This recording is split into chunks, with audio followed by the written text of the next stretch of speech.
Hey friends, it's Len here at 1A Auto. Today I'm working on a 2007 Hyundai Elantra. I'm going to show you how to remove a tweeter speaker out of the right front door panel. It's going to be a very simple job. I want to be the guy that shows you how to do it. If you need any parts or instructional videos, you can always check us out at 1aauto.com. Thanks. So here we go. We've got the door open. I'm going to take my plastic trim tool. It's very important I go plastic. I don't want to mess up my paint. It's going to come right along the top right here.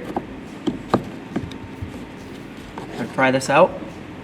Give it a little tug. There we are. Here we go. So we can see inside here, there's an electrical connector.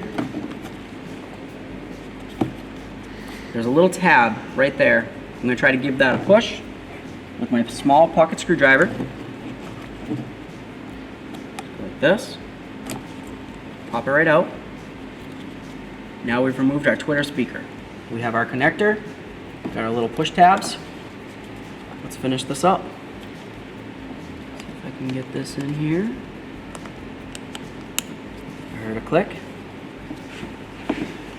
Get these tabs all lined up with their corresponding holes. I'm going to give it a bonk. Bonk, bonk, bonk.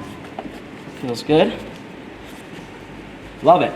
Thanks for watching. Visit 1aauto.com for quality auto parts shipped to your door, the place for DIY auto repair. And if you enjoyed this video, please click the subscribe button.